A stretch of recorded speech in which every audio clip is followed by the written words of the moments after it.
So then let's talk social media, because I think this is a kind of like a subtle object of addiction that maybe people don't realize, or maybe a object of bad habits, right?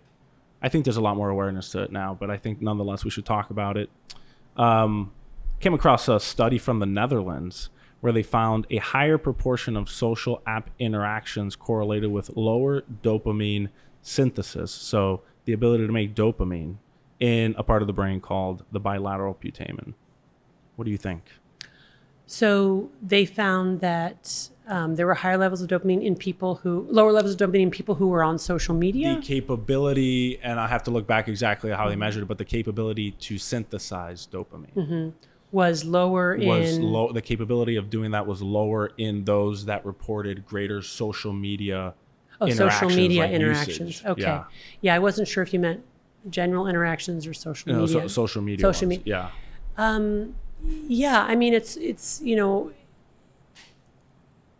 it's hard to know exactly what is going on there, but I think it's reasonable to infer that social media can function like a drug, and that in response to heavy social media use, we essentially change our pleasure set point, such that dopamine levels generally go down, and we are less capable of taking joy in other types of behaviors. Sure.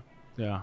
And then we talked about this before, and I told you I would ask you about it on the actual recording, but the association that we're seeing with social media and suicide. You were part of the Social Dilemma documentary, which was very interesting. I'd recommend to anybody that hasn't actually watched it. But we see that trend, right? In the, I think it was teenage girls, once social media hits the iPhone, there's the significant spike of suicide in that age group. What do you think about that? Is there any other sort of object of addiction or object of bad habits that demonstrates that correlation with suicidality?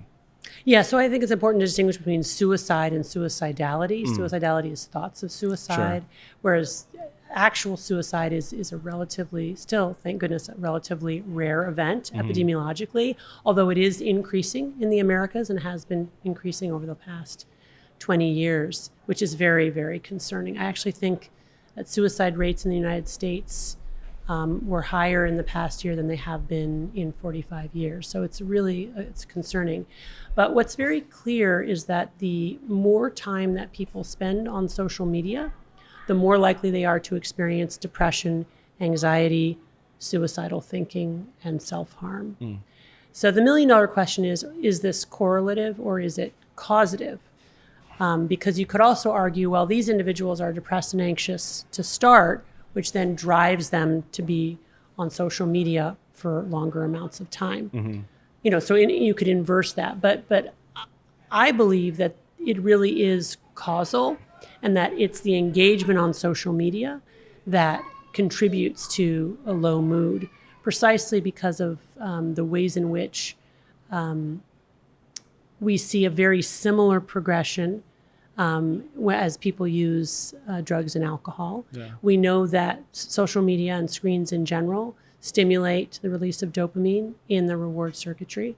And so therefore, I think it's reasonable to make the inference that it's doing the same sorts of things, with that we're seeing the same sorts of brain adaptations when people are engaging in large amounts of social media. Also, what we see clinically is that when we intervene and ask people to stop using social media for a period of time, we see improvements in mood.